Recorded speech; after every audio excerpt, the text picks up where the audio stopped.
এই গল্পে আমরা একটি লম্বা ছেলে আর একটি ছোট্ট মেয়ের দুষ্টু দুষ্টু কাণ্ড কারখানা দেখতে পাবো, যেগুলো তোমাদের মন ভালো করতে বাধ্য করবে। তো দেরি না করে শুরু করা যাক আজকে আমাদের এক্সপ্লেনেশন। গল্পের শুরুতেই আমরা আমাদের হিরো জিয়ানকে দেখি। ও একজন ফটোগ্রাফার। ওর নিজের একটা স্টুডিও আছে। হ্যান্ডসাম আর লম্বা হওয়ার কারণে পুরো ক্যাম্পাসে জিয়ান অনেক ফেমাস। ক্যাম্পাসের ম্যাক্সিমাম মেয়েরাই জিয়ানকে ওদের হাজবেন্ড নয়তো বয়ফ্রেন্ড ভাবে। এই ইউনিভার্সিটিতেই আমাদের হিরোইন সিয়াও পড়াশোনা করে। ও হাইটে অনেক ছোট, জিয়ানের মতো অত পপুলারও নয়, তবে ও ক্যারাটিং এ চ্যাম্পিয়ন। এর সাথে সাথে অনলাইনে সোয়ার্ড নামের একটি গেমে 4 বার চ্যাম্পিয়নও হয়েছে। সিয়াও ওর দুটো ফ্রেন্ড জেরি আর টিনার সাথে হোস্টেলে থাকে। ওর একটা বয়ফ্রেন্ডও আছে, যে কিনা আমেরিকাতে থাকে। সিয়াও ওর সাথে শুধু অনলাইনেই চ্যাটিং করে, সামনাসামনি দেখা করে না। ওর ফ্রেন্ডরা ওর বয়ফ্রেন্ডকে মিস্টার র্যাবিট নামেই চেনে। কিন্তু এখানে একটা ব্যাপার হচ্ছে, সিয়াও পপুলার জিয়ানকে একদমই পছন্দ করে না। ইউনিভার্সিটির পাশে একটা ক্যাফেতে সিয়াও পার্ট টাইম জব করে। ও ক্যাফেতে জিয়ানকে দেখতে পায়, যে একটা মেয়ের সাথে ফ্লার্ট করছিল। কিন্তু মেয়েটা ওর বেয়াদবিতে রেগে ওর মুখে জল ছিটে চলে যায়।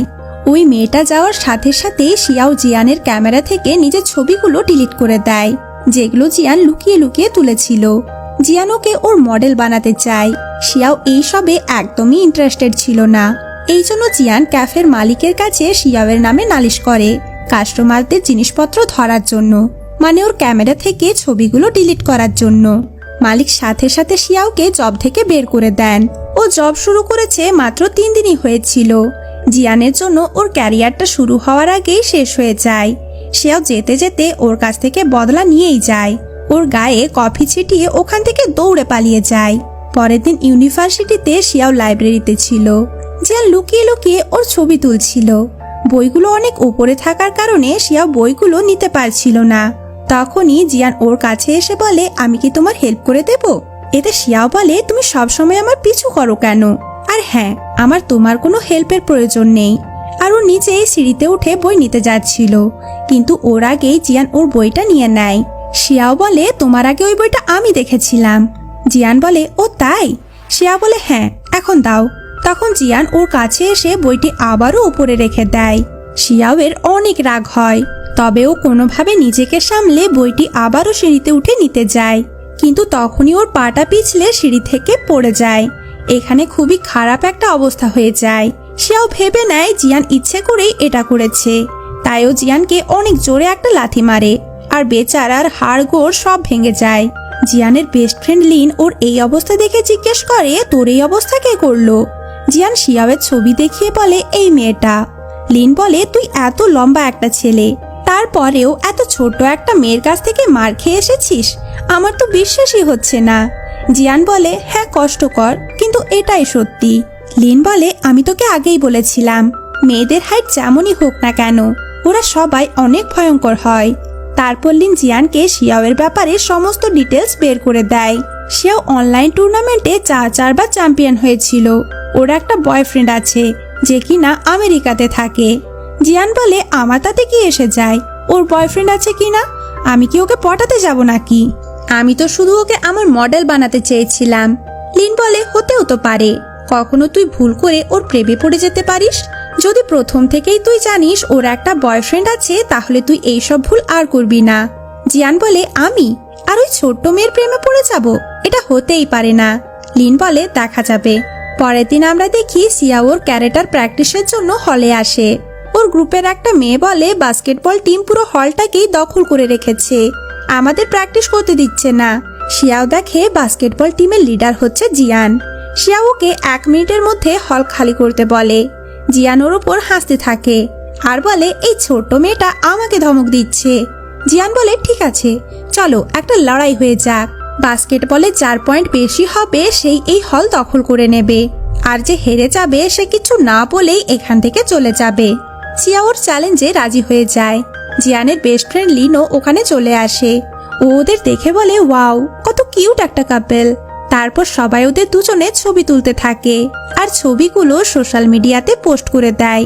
ওদের ছবিগুলো টল বয় আর শর্ট গার্ল কাপল নামে ভাইরাল হয়ে যায়। এদিকে ওদের দুজনের বাস্কেটবলের চ্যালেঞ্জ চলছিল। দুজনেরই সমান সমান পয়েন্ট হয়ে যায়।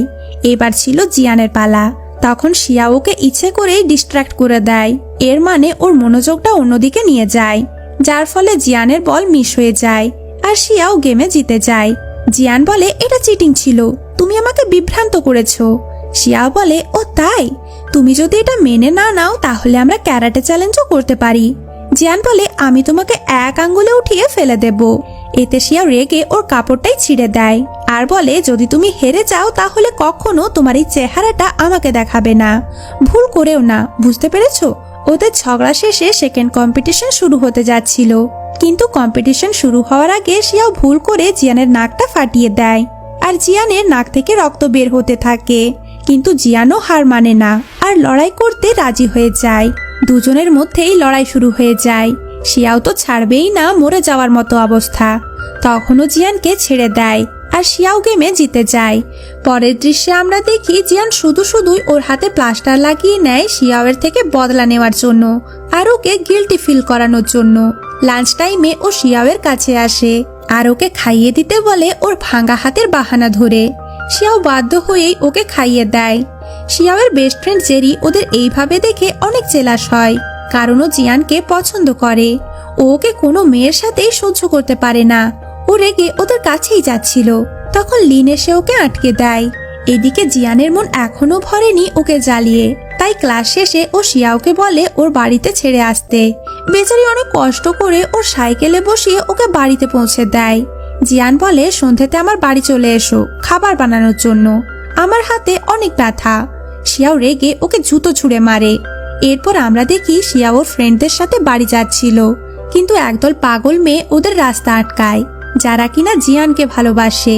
গ্যাং লিডার শিয়াওকে জিয়ানের কাছ থেকে দূরে থাকতে বলে আর বলে, না হলে তোমার জন্য ভালো হবে না। তারপর শিয়াও ওই গ্রুপের সাথে মারামারি লেগে যায়। গ্যাং লিডার একটা লাঠি দিয়ে শিয়াওকে মারতেই যাচ্ছিল, তখনই জিয়ান ওদের মাঝখানে চলে আসে। লাঠিটা ওর হাতে লেগে ওর প্লাস্টারটাই ভেঙে যায়। শিয়া ওর নাটকটা বুঝে যায় আর ওকে প্রচন্ড মারে। পরের দিন শিয়াও ক্লাসের জন্য দেরি হয়ে যায়, তাই ও লুকিয়ে লুকিয়ে জানলা দিয়ে ওর সিটে যায়। ওখানে গিয়ে ও দেখে জিয়ান ওখানে বসে আছে। জিয়ান বলে, আজ আমার বার্থডে, আমি তোমার সাথে সেলিব্রেট করতে চাই। সেও ওর সাথে যেতে না করে দেয়। ও বলে, দেখো তুমি আমার চেহারাটা কি করেছো, তোমাকে এটা রেসপন্সিবিলিটি নিতেই হবে। কিন্তু শিয়াও বলে, আমাকে পড়তে দাও, জ্বালাবে না। জিয়ান বলে, আমার থেকে শেখো, আমি সব ক্লাস মিস করি, একটা ক্লাসও করি না, এরপরেও কত ট্যালেন্ট দেখেছো। শিয়া ওর কথা একদমই পাত্তা দেয় না। এই জন্য দুষ্টুরা টিচারের সামনে গিয়ে অ্যাক্টিং করতে থাকে আর বলে, টিচার দেখুন আমার কি অবস্থা করেছে এই শিয়াও, এর ওপর আমার এই অবস্থার জন্য ও কোনো রেসপন্সিবিলিটিও নিচ্ছে না। এখন আমায় ওকে পুলিশ স্টেশনে নিয়ে যেতে হবে, যাতে ও আমার এই ট্রিটমেন্টের খরচটুকু দিতে পারে। এইগুলো শুনে টিচার শিয়াওকে জিয়ানের সাথে যেতে বলে। ক্লাস থেকে বেরিয়ে শিয়াও ওর সাথে যেতে না করে দেয়। এই জন্য জিয়ান ওকে ধরে ওর সাথে করে নিয়ে যায়। ওরা একসাথে ভালোই মজা করে।